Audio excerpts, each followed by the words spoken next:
Kita ambil dari hadis Nabi Sallallahu Alaihi Wasallam yang juga ditulis oleh Imam Ibnu Hajar di Bulughul Maram di Kitabul Adab. Anna Rasulullah Sallallahu Alaihi Wasallam qala Inna Allah awha ilayya an tawadau hatta la yabghi ahadun ala ahad wa la yafkhuru wa la yafkhar ahadun ala ahad. Sungguhnya Allah SWT mewahyukan kepadaku agar kalian tawadhu sampai tidak ada seorang yang berbuat zalim atas orang lain, dan tidak ada seseorang yang berlaku sombong atas orang lain. Hadis ini singkat tapi luar biasa.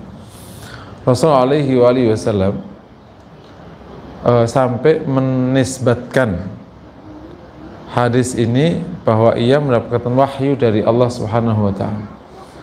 Padahal ya semua yang dinyatakan Nabi, diperbuat Nabi itu wahyu dari Allah Subhanahu wa taala. Tanpa menyebut itu wahyu, yaitu merupakan wahyu. Bahkan perbuatan Nabi sendiri bagian dari wahyu dari Allah Taala kepadanya. Allah membimbing Rasul begini dan begitu. Tapi di hadis tawadhu ini, di bab tawadhu ya, kita temanya tawadhu, Rasul menyebutkan innallaha auha ilayya an tawadhu. Sesungguhnya Allah mewahyukan kepadaku. Ya, sebagian maknanya memerintahkan kepadaku agar kalian tawadhu. Ini menunjukkan betapa pentingnya sifat ini. Salah satu akhlak utama atau sikap utama orang mukmin itu jujur dan rendah hati atau tawadhu. Sementara lawannya, kalau orang kafir, itu ciri utamanya sombong. Kalau orang munafik, ciri utamanya bohong. Nah, orang mukmin mengumpulkan dua sifat yang menjadi lawan ciri utama. Pertama itu rendah hati, yang kedua jujur. Iblis pada waktu menjadi iblis, itu modal utamanya sombong. Khalaqtani min nari wa khalaqtahu min tin. Engkau ciptakan aku dari api, dan engkau ciptakan ia dari tanah. Kalau melihat sejarah iblis yang menjadi peletak batu pertama kesombongan, itu hanya persepsi sebenarnya. Persepsi bahwa api lebih bagus daripada tanah. Awalnya gitu doang, sampai akhirnya kemana-mana. Banyak sekali keburukan itu awalnya perkara-perkara kecil gitu. Ini kan sama dengan apa bedanya tinggal di kompleks sama di kampung? Kan hanya persepsi. Lu tinggalnya di kampung, orang kampung loh, kompleks. Kan nggak ada bedanya sebenarnya. Terus apa bedanya? Lo rumahnya di boulevard, gua di jalan masuk. Lah apa bedanya gitu? Kan gak ada bedanya sebenarnya, cuma persepsi. Lo bagian depan, lo bagian belakang, ya orang belakang. Persepsi bukan? Lo tinggal di klaster, yang ini non klaster, ya kagak aman nih. Persepsi. Lo di Cibubur, lo di Cinangka. Lah apa bedanya Cibubur sama Cinangka? Sama-sama Ci.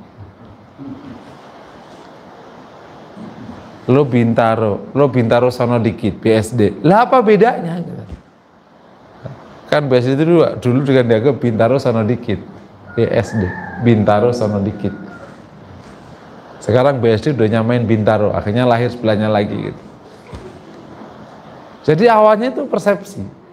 Karena pada dasarnya perkaranya sama, nggak ada timbangan atau ukuran nyata, logika nyata, bukti nyata bahwa api lebih baik daripada tanah, dan seterusnya. Itu kan sama saja di bidang rambut, di bidang kulit, di bidang apa, dan seterusnya. Intinya sombong ini menjadi bekalnya iblis. Makanya tradisi budaya yang muncul dari kekufuran itu kesombongan gitu. Cara ngomong, cara bicara. Nah, kesombongan itu punya adik namanya ujub. Ujub itu melihat dirinya lebih. Melihat dirinya lebih. Atau lebih tepatnya punya kelebihan. Lah, apa beda dengan syukur? Kalau syukur yang lebih penciptanya, dinya enggak. Alhamdulillah saya tamat S3. Yang besar siapa? Tuhannya. Diserahkan kepada Rabbnya. Dengan izin Allah saya bisa menyelesaikan S3. Itu namanya ungkapan rendah hati. S3 nih. Itu namanya ujub. Ujub dulu. Kalau disertai dengan merendahkan orang lain, baru sombong. Gitu.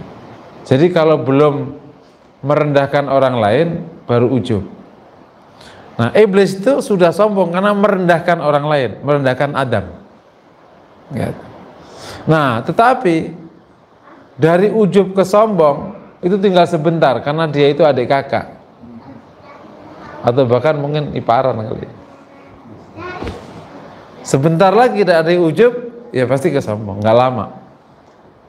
Itulah maka Islam, Rasulullah memerintahkan kepada kita, Allah merintahkan kepada kita agar kita rendah hati.